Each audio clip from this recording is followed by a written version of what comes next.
This conference will now be recorded. Hello, everybody. Jordan Girth here from the National Weather Service Office of Observations. Thank you for joining us for the Satellite Book Club Seminar Series. This is session number 89. Hope everybody's doing well. The title of today's presentation, Satellite Data Usage in Support of Crewed Spaceflight. The presenter, Tim Gardner, meteorologist in charge at the Weather Service Spaceflight Meteorology Group. And our facilitator is Sharon Sullivan, aviation meteorologist with the Weather Service CWSU in Albuquerque. Just a few reminders before we get started. As you just heard, this session is being recorded. There will be an opportunity for Q&A after the presentation. We're particularly interested in questions and comments from our field offices and regional headquarters. So post your questions in the chat and we will field them through there. Also, as you ask your questions in the chat, please specify your full name if you didn't sign in with it. If you're using an office account, it'll help us direct answers to your questions if we need to. We're always looking for future presenters, so if you have an application you'd like to share with the field, please get in touch with us as we head toward 100 satellite book clubs in a few months. We'd love to have you be part of that first 100. The training team can help create training materials or point you to materials you may be unaware of. So contact Brian Mata, the Office of the Chief Learning Officer, if you have any questions on that. I'd like to thank our Tower S team, particularly Kashad Bowman, the Office of the Chief Learning Officer, the GOES-R and JPSS program for their support, as well as our presenter and facilitator today.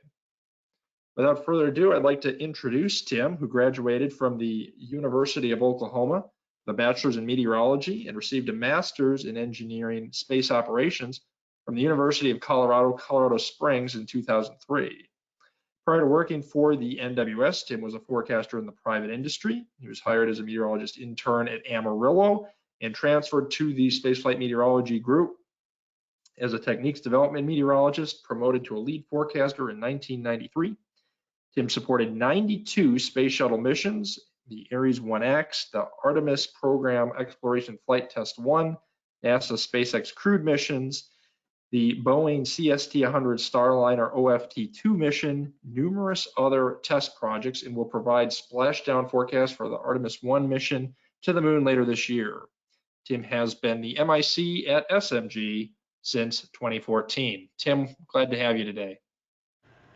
Glad to be here, and I see some familiar names, including a former SMGer and Paul Warner over there at El Paso. So it's good to see folks that I know as well. Yeah, so I'm going to talk to you a little bit about how we're using satellite imagery at the Spaceflight Meteorology Group, probably one of the one or two smallest offices in the National Weather Service, and I'm sure still some folks out there who don't know that we exist, but we're still here. As you can see on the slide there, it's an image provided by Space Science and Engineering Center and NOAA, of course. This is the GOES-T launch from the GOES West viewpoint using the true color and false color imagery there. So you can see the launch plume from the rocket that put that into space earlier this month. Look at the next chart. And just a quick grasp of what we can see from space. On the left, this is Hurricane Florence back in 2018, as seen from a GOES East. And the little cyan lines with the yellow numbers you see on there, that's the ground track for the International Space Station. And right about that time, they were overflying the storm, and they looked out the window and took the picture you see on the right of the eye. And earlier this week, one of the flight directors noticed some interesting clouds off South America in the Pacific Ocean, which were some von Karman vortexes. And so we tweeted a little bit about that. If you got Twitter, you can go look for that. And I believe our friends up at SSCC also blogged about that. Let's go ahead and move forward. There's a little bit of background about the Spaceflight Meteorology Group. It's a NOAA National Weather Service office, although we are undergoing some changes here. There's interagency agreement between NASA and the Weather Service to reimburse costs. So essentially, NASA pays my salary. They pay that money to the Weather Service. The U.S. Weather Bureau, and I love saying Weather Bureau, Project Mercury Weather Support Group was created in 1960. and that was to provide weather information to the NASA manned space program. And there's an old tale of one of the early NASA officials screaming he wanted the weather service in here and he wanted them now, shortly after there was a rocket blew up leaving the pad back in 1959. Subsequently, SMG evolved into what it is now with units at KSC, Miami, Houston, Honolulu, and Washington, D.C. And at the end of the Apollo and Skylab programs, each NASA center decided what they wanted to retain. And here at the Johnson Space Center in Houston, where I'm at, they kept Spaceflight Meteorology Group, and we're the lone remaining office. We're located in the Mission Control Center, Building 30, Room 239, and less than 10 feet away from me is the International Space Station Flight Control Room. NASA closed down the SMG unit that was originally in Kennedy Space Center, and they reached an agreement with the Air Force to provide the ground operations and launch weather support over there. It's now being done by the U.S. Space Force. A KSC Weather Office was created around 1990, and that's mostly provide non-operational support to some weather projects over there and act as a liaison and to try to coordinate some of the various weather elements within NASA that support operations. So as you can see, we've been here since Mercury, Gemini, Apollo, Space Shuttle, the Ares 1X test, ISS operations, which includes when astronauts return aboard the Russian Soyuz craft. We provide some support for that as well. And many other programs and tests. Some of them are pretty strange. A lot of them involve ballooning lately, which is very interesting. And since June the 1st, 2021, we're now a joint NOAA, National Weather Service office, and NASA office because we have a mixed civil servant mix of meteorologists now. Next chart. So a little bit more words here ahead of you. So if you're wondering what we actually do in terms of the staff, whenever you hear you're watching a launch countdown, Houston now controlling when the rocket leaves the pad, the Spaceflight Meteorology Group's providing the weather analysis and forecasts for any aborts shortly after leaving the pad, any on-orbit contingencies, and also the nominal end-of-mission landings. And we provide those to the Mission Control Center flight controllers and flight managers. So if the decisions being made by the Mission Control Center, SMG is located with the customer, and that's why we're here. Any ground operations and post-landing recovery, operational support coming from a weather team, once the Mission Control Center turns the vehicle over to the local forces, that range, usually a local DOD, and on occasion, other federal agencies or private sectors companies, they take over at that point. So, but on launch day, the launch commit criteria is monitored, and that's provided by, I've got the Air Force on there. It's actually the Space Force now, 45th Weather Squadron out in East Central Florida. All these forecasts, they get coordinated between all the private entities, the DOD ranges, and on occasion with some of the local NWS offices out there. And in addition, we're also the consultant for operational planning operations, what equipment, sensors, climatology to use at all the landing sites. And we're the staff we issue local weather watch for the Johnson Space Center as well. And as I mentioned, since 2021, we're a joint NOAA and NASA staffed office. I've been the MIC since about 2013. I've got 37 years experience in meteorology, and 31 of that's in space operations, which is amazing since I'm only 39 years old. The other meteorologist here is Lance Bellabradic. He joined in last year. He's a NASA civil servant. We get occasional IT and engineering support from the Houston Galveston office of the National Weather Service. And we've got 2.5 man-hours of software engineers that are NASA contractors that work on the MID system, which we'll talk about as well. All right, we can move on away from the words. Well, there are more words. Just to give you an idea of what weather data we do have, we have an AWIPS-2 system here at Spaceflight Meteorology Group, and we've also got a weather system called MIDS. AWIPS gets data from NOAAPort, just like any other local office. We've customized it a little bit here. And the big ticket item with AWIPS is it's very easy to use the GIS capabilities. So we can overlay the NASA unique flight rule diagrams, trajectories, ground tracks, that sort of thing. We do share data with that to the NASA MIDS, which we'll talk about. And we've got it hooked up to the JSC TV system on video. So if we need to brief anything that's on satellite or radar, we can show the flight control team on the big board what we're looking at. And it can also receive NASA unique sourced weather data, primarily from Kennedy Space Center, their wind tower network, but also from some of the remote landing sites. We'll talk about that. The NASA MID system, it's a legacy system. It's based upon Makaitis software for data ingest, storage, and display. And as you can see on the lower right there, that picture from our antenna farm, we have a direct downlink for both GOES East and GOES West satellites. The one on the left, that's pointing towards GOES West. One in the center, that's the NOAA port satellite dish. The one on the right, that is GOES East satellite dish. The NOAA port feed gets shared between both the MIDS and our AWIPS system, so we can double up on that source. The MIDS has a direct line to receive KSC area weather balloon data, the wind profiler data that are out there, and also the Mesonet data. And there's some other data as well, field mill data and some other things. And we can share those into the AWIPS we have here via LDM, local data manager connection. And it's also part of the video, send it to the big board. Full worldwide capability, get data from using the MIDS. We can obtain data from Himawari satellites and also Meteosat, both the one at 0 degrees and one at 41 degrees east. And we get a full suite of oceanographic atmospheric model data as well. All right, next chart. Where are the data sources coming from? As I mentioned, NOAA port. Got a direct link. We used to have a direct link to INSEP. Now we do that via the internet to obtain some additional GRIB2 files. Direct link to KSC. You can see our satellite downlinks that I mentioned before. Have a direct link to Air Force Offutt Aviation Weather Center, so we can get some data from there as well.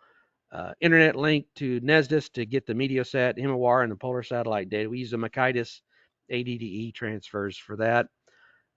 Probably of interest to some of you folks is when there's a splashdown, which there will be for the Artemis program. That'll be the moon rocket. That'll be recovered by a U.S. Navy ship. We have a way to retrieve data from the Navy. And for some of the commercial programs, in particular the Boeing Starliner, they have remote landing locations in the western U.S., and we can receive data from there as well. Next chart. A little bit about the evolution of satellite imagery here at SMG. You can see on the left, that's the very first television picture from space, showing some clouds. On the right, from 1975, that's the Apollo-Soyuz test project launch satellite image. It's been annotated. The rockets weren't really that large. But you can see that we've come a long way since those days. Next chart. And at SMG, when I first got here, we still had a Unifax satellite receiver. We were often afraid to turn it on because it might catch on fire. You can see a example image of that in the upper right-hand corner. And then a couple of images there from the Makaitis space system and also AWIPS. So we can see that things have improved over a great deal, a lot more resolution in the IR and the visible imagery, and a lot more frequent data. I can still remember when we would request rapid scan imagery, and that would be every 7.5 minutes. And now we get routine imagery, even more frequently than that from the GOES satellites. And also the addition of some of the satellite generated products, the nighttime microphysics and other products, those have been a great help here as well. Because I can remember in the old days when all you had was the low resolution IR data and you're trying to figure out what was going on. Next chart. An example from a mission back in 2001. Got the satellite imagery on the right kind of zoomed out because we were trying to show the in a post-mission meeting how only one shower in the entire state had caused us to wave off and not land the space shuttle at that time. And satellite imagery was very crucial in that. We'd had zoomed in, we could see in the 5 minute and 7.5 minute data that cumulus was building up rapidly over the Kennedy Space Center at the time. Next chart. So what about manned space? Where are we going from here? We're supporting the International Space Station. Astronauts currently still get to and from the International Space Station on occasion using Russian Soyuz vehicles, and we'll be bringing back an astronaut later this month on board one of those. They land in Kazakhstan, by the way, and we use the Meteosat data to help support some of those operations from here. Probably more interest coming up is the NASA Orion spacecraft and the Space Launch System. Orion will be the capsule that goes to the moon, and SLS, the Space Launch System, that's the new heavy lift rocket. And that's currently scheduled for launch, we think, in early June. It'll be an uncrewed mission that'll orbit the moon and return. Expect it to splash down off of the Southern California coast, anywhere from 21 to 43 days after launch time. Crewed missions will be about 1.5 to 2 years after a successful test on the first Artemis 1 mission. NASA Commercial Crew Program, got a couple of slides on this for everyone here. This was to facilitate the development of how we could get commercial crew capability up to the International Space Station and low orbit. And right now there's 2 companies that NASA's contracted to do that. One of which is Boeing, which you probably know the least about in terms of their space efforts with NASA. And the other one is SpaceX, which we've already had some successful flights to and from the space station on SpaceX capsules, the Dragon capsule. There are also commercial programs to lift cargo into low Earth orbit. Here at SMG, since those are not crewed missions, we typically don't have a whole lot to do with those. Next chart. So here it is in a little bit in pictures. There's 3 companies have been hired to provide cargo, one of which is Orbital. They launch out of Wallops Island in Virginia, so you may have seen or heard some of their launches. And then SpaceX is another one of the cargo providers. For crews, you can see there's the Boeing CST-100 Starliner. That's the capsule on the left. And we've had one partially successful mission to test that uncrewed back in 2019. We're planning on a second uncrewed flight as a demonstration here, probably in mid-May. Mid to late May will be the launch date for that.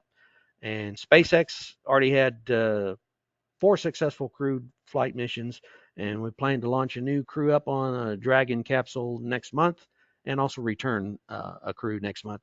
And they splash down typically in the Gulf of Mexico or off the Atlantic coast of Florida. Next chart. So here's some example of what we're doing back in 2014 for the exploration flight test.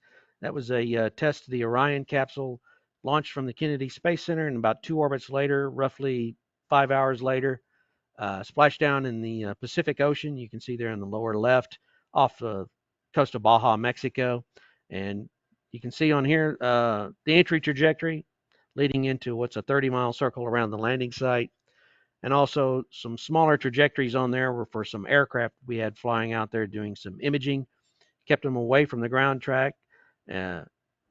Since they were doing some imaging from aircraft and drone resources, they were interested in a forecast for the sky coverage, where the clouds were going to be. So you can see we've got that overlaid on there to help with the forecasts. Above that, in the mission control room, see a satellite image in a big display from the AWIPS in the Mission Control Center. So we can put data up on the big board, which is kind of nice. And in the upper right, that's my ugly mug doing the forecasting on that morning. In lower right, LPD, the U.S. Navy ship, went out there and retrieved it. Landing platform dock. There's a aircraft, a helicopter pad on top, and a dock they can lower and drag things in through the back. Next chart. During that mission, we did make use of some satellite-based resources. In this case, it was the RapidScat mission, which those sensors were actually on board the International Space Station at the time. And so we used it to help observe and forecast the ocean surface wind speeds. That's an important criteria for a capsule splashdown, because you don't want the winds to be too high, because you assume the capsule will be moving at the speed of the wind, and you might hit some waves at too high of a speed, and that could damage the hardware. We since supplemented this with various scatterometer data from low Earth orbiters, which is a very handy forecast tool at this time. Next chart.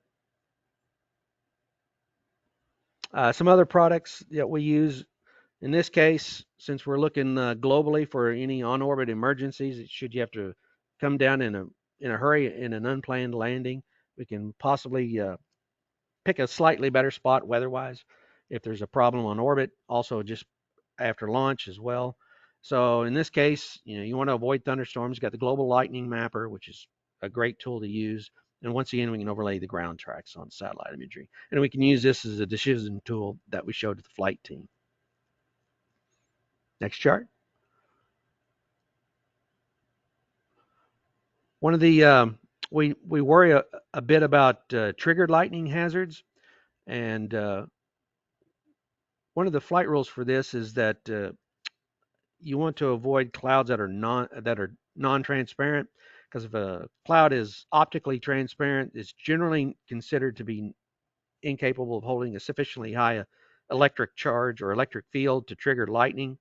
So in this case, one way to assess this, at least in a forecasting observed way, when you're far enough away from coastal radar sites, you can hopefully supplement this with satellite imagery. In this case, I'm looking at cloud optical thickness derived data from in AWIPS, and I've got this enhancement curve on here to show only the areas where the thickness is greater than 8.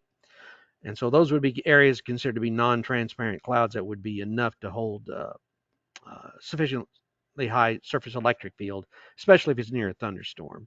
It's just one way to monitor that.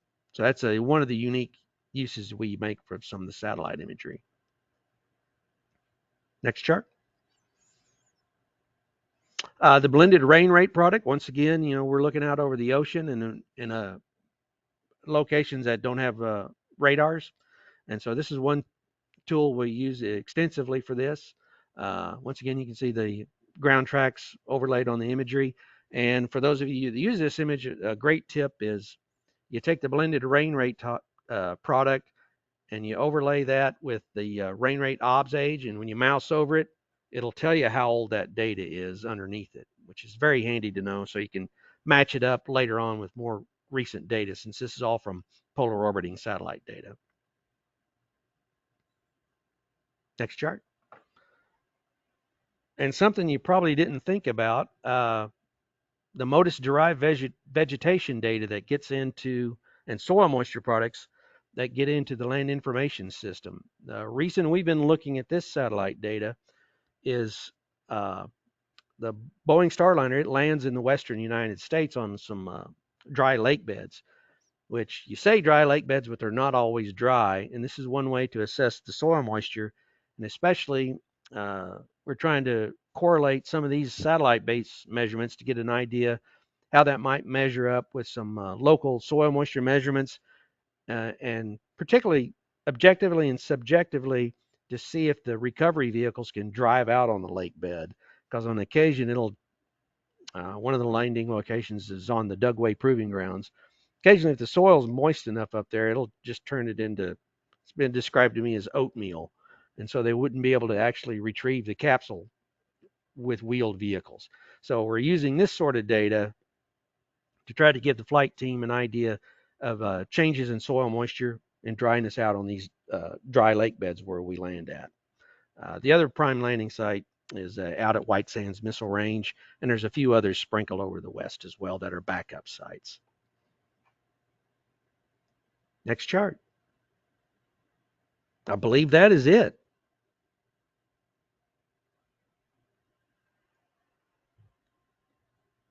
I'd like to thank everybody for letting me present today as well. Thank you. Is Sharon there? I am. Yeah, thank you, Tim, for that presentation. So I encourage everybody, especially from Field Forecast Office and regional headquarters, to stay on for the discussion. There's lots of questions pouring in right now. And if you could, in the chat, when you are asking a question, just specify your full name. And it looks like it's just been posted in here, but there's a feedback survey. So if you have anything you would like to mention to the Tower S team or for this presentation, feel free to fill that out. And in a week from today, on Thursday, March 24th at 12 p.m. Eastern, we're going to have another interesting presentation. Dr. Larry Flynn, a research scientist from NESDIS STAR and the ozone team lead, will discuss monitoring the recovery of the ozone layer. And as I mentioned, feel free to contact the Tower S team, Lee Byerly and Kashad Bowman, for any questions you might have about the SBC, this session, or any configuration of satellite products. So with that, I think we'll go ahead and jump right into the discussion. So kind of tying these two questions together, how is SpaceX and other space launch companies changing weather operations for you and others? I know you mentioned this in a little bit about the commercial crew program. Mark also asked, do you support the crewed private sector human spaceflight missions, such as the Crew Dragon, to include landing zone weather forecasts for the capsule and booster flybacks? Okay, the commercial crew program gets pretty complicated pretty quick because we're mixing a lot of government and private sector interests, and there's a difference between the two commercial crew programs, between the Boeing one and SpaceX as well. I'll talk about Boeing first because it's even more unique in a lot of ways. NASA funded Boeing to provide crew transportation into low Earth orbit, particularly to the space station. But then Boeing turned back around and hired the NASA mission operations team back to provide flight operations support. So as part of the Boeing program, I'll provide the abort splashdown forecasts and the landing forecasts, provide those to the NASA flight control team, if that makes any sense. On the SpaceX side, it's even more complicated in that once you're at KSC, the Kennedy Space Center, you're on the Air Force's or Space Force's Eastern Range. And so their personnel are in charge of safety on there. So they're the ones doing all the ground processing support for anything that's impacted by weather. And they'll also monitor the launch weather criteria for that. And that'll be done by the Space Force. Some of it is actually still done by SpaceX itself. They still evaluate a few weather things. On launch day, I'll provide a search and rescue risk analysis along the abort corridor to the NASA flight team that's here, particularly the International Space Station Program Office and the Commercial Crew Office. So on launch day, that's all I do from this end is assess a risk of using search and rescue criteria. For the booster flyback, if it's back onto the range, the Space Force is doing that because it resides on their range.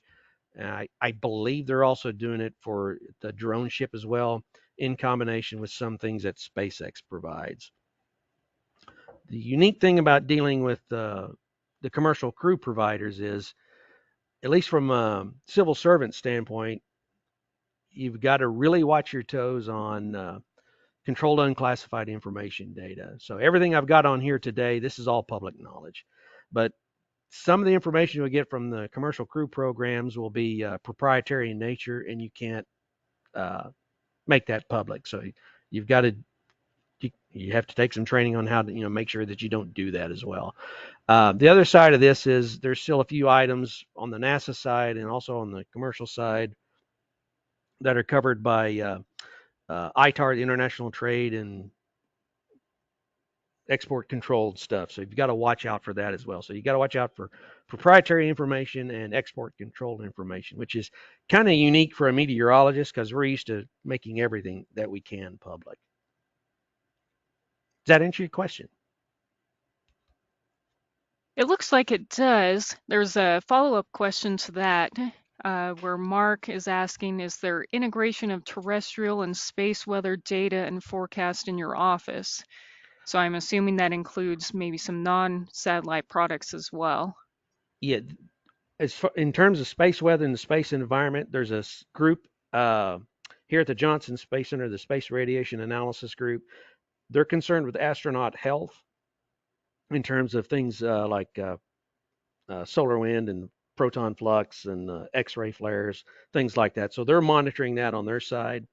Our direct downlink from the GO satellite, we have access to all those sensors that are on the GO satellites, the various imagers and space environment sensors. On launch day, that's being monitored by the Space Force and the launch weather officers in terms of the vehicle hardware. All right. So another comment we have here from Scott Lindstrom. He says there's a blog post on Van Karman vortices, including the SMG tweet. So there's a link for that in the satellite blog archives if anyone would like to take a look at that. Next question from Tim Schmidt. So I know you touched a little bit on GOES and some of the products and how they've evolved over time, but he wants to know, are GOES mesosectors routinely requested for launches? If so, how much before launch is ideal? For crewed spaceflight, we make a request for mesosectors, and we get prioritized just like everybody else. But since it is a quote significant national event and usage of resources, that tends to bump us up a little bit in criteria there. And recently we've made, with Tim's help and others at SSCC and Weather Service and NESDIS, we've done some special viewing opportunities, especially for some of the SpaceX and GOES launches to get overlapping sectors for most Meso 1 and 2 sectors, and also from GOES East and West for stereo pairs for some research purposes as well. Yeah, generally we only request those for crewed spaceflight. For a private sector only mission, we do not request those. And as a matter of fact, there will be a purely private sector crewed mission coming up early next month. That's the Axiom 1 launch. That's a company that's more or less hired SpaceX to put people into orbit, and they're going to dock with the space station as well. The process for requesting those mesosectors, you usually want to put those in about within 12 hours prior to the event. Although for the space launch mission, since they're pretty well known, I try to tip off the my regional operations center, which is Southern Region Headquarters, and also the SDMs up at NCEP as well in NMC. All right. And then another comment we have in here, Joe says, great presentation. And our next question after that, Steve Goodman wants to know, Tim, you said you could overlay LCC with GOES. John Madura thought GLM would be helpful to identify electrified clouds evecting in from Gulf. Does it help? It definitely helps. Yeah, the GLM data, since we get coverage out of the oceans and moving in from the Gulf, it definitely helps. And also some of the additional, the GLM data, I believe Vicel provides that, and that's not an endorsement. And also the Earth Network's Total Lightning, we get global coverage on that. That helps quite a bit as well. Okay. And then one other follow-up comment we have here from Mark. He says, Jammer shuttle was really complicated because the weather had to be go for everything Tim talked about, plus weather at all the transatlantic abort landing sites as well. Yeah, there were anywhere from 2 to 3 transatlantic oceanic abort sites for Space Shuttle era. And that was essentially if the Space Shuttle launched and the engine started going out, you could still have enough momentum to make it over to either Europe or Africa, and you would land at one of those sites. We never had to do it. The flight rule generally specified you had at least one of those sites to be acceptable in weather. And we actually scrubbed strictly for that like 4 times over the entire history of this shuttle. You're not a popular person when you do that, and it's clear as a bell in Florida for launch. All right. And another question we have in here from Mike says, fascinating presentation, even for an old Air Force weather officer. Were the landing requirements so strict for the space shuttles that they could not or would not do IFR landings in marginal weather? Yeah, Space Shuttle was it had pretty high ceiling limits on that. It was basically sort of a super VFR, and that was largely because it was still manually flown on the entry, and ceiling limits were set such that the pilot and commander could get visual contact with the runway in an acceptable amount of time. Hmm. It was generally anywhere from over 5,000 feet. All right. Let's see. Going through And the comments here. Don't see any other questions. If anyone else has a question, feel free to put those in the chat box. Tim, is there anything you would like to add that you didn't get to talk about in your presentation? no, not particularly. I think wish No. I had some more better imagery for everyone there, but Mm. we got what we got. Oh, let's see, another one from Michael. Let's see, he says, do you ever use the GOES data to combine GLM with ABI imagery for radar-like capability over ocean areas away from land-based radars? Yes, definitely do that. Combine the GLM, and I mentioned the other terrestrial lightning sources with the GOES East and West, also with Meteosat and Himawara data as well, and the blended rain rate products from the polar orbiters that we showed you there as well. Because we still worry about rain rates as well over the ocean Mhm. areas. Because the new capsules are coming in, they're parachutes, and don't want it raining too hard on them either. All right. And Jay says, thanks, Tim. Great presentation. And it looks like, let's see, Steve has another comment here. It says, Sierra and MITLL have ML synthetic radar imagery over ocean using NPW, ABI, and GLM. Let's see, Mark says, I was a DoD shuttle payload integrator back in the late 80s and early 90s. I probably walked right past your office and building 30 dozens of times. And let's see, another one from William. Will SMG's staffing increase with the uptick in manned flights? I hope so. Yeah, it for when the shuttle landed, we had a staff of about 10, including the MIC at the time, and also the admin assistant. We had about 8 or 9 meteorologists, and we went down to 2 people in the space of a month, and then subsequently went down to one. I was the MIC of myself for about 6 years, and right now we're staffed up to 2 folks. We could definitely use some more. Whether or not NASA wants to fund that's to be determined. All right, I think we have time for just one last question here. So you talked about it a little bit, but can you describe more of your day-to-day duties or what a typical day looks like for you? Typical day when there's not a particular operation going on, it's a Monday to Friday daytime kind of thing. When there's a local weather watch we maintain for JSC, so we'll issue lightning alerts and advisories for on-site safety of personnel, and we use a sort of an email notification system to the safety reps on site for that. It's also for lightning, tornadoes, tropical weather, so we do that as well. A lot of it's systems development. Since we have AWIPs and MIDS here, I'm the AWIPs focal point in a sense. So I manage the AWIPs, try to adapt it for our operational use. Same thing with the Makita system.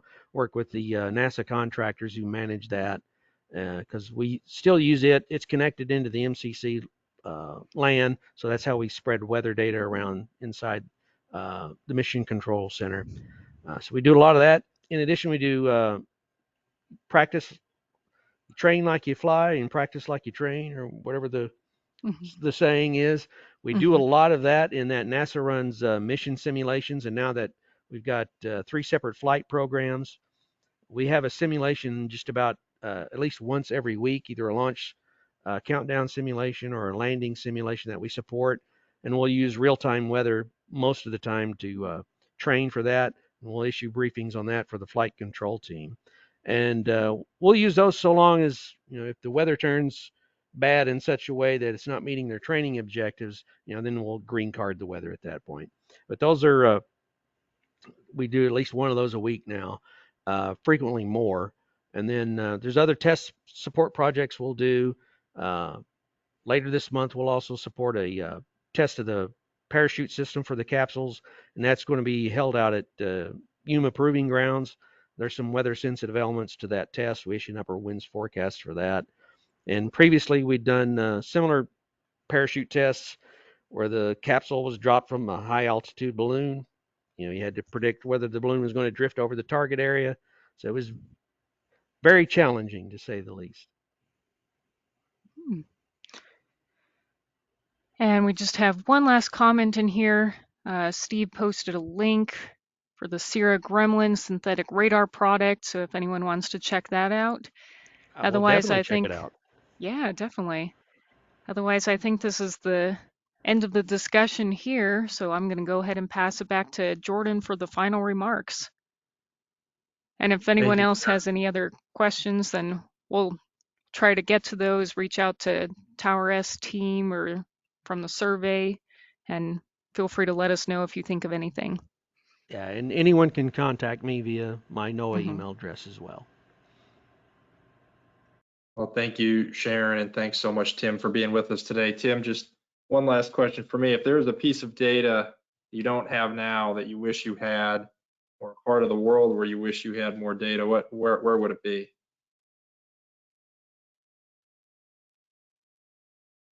Some rainfall rate estimates over the oceans and over land in areas that do not have radars, because there's a lot of our operations, there's no radars there to assess some of the landing flight rules.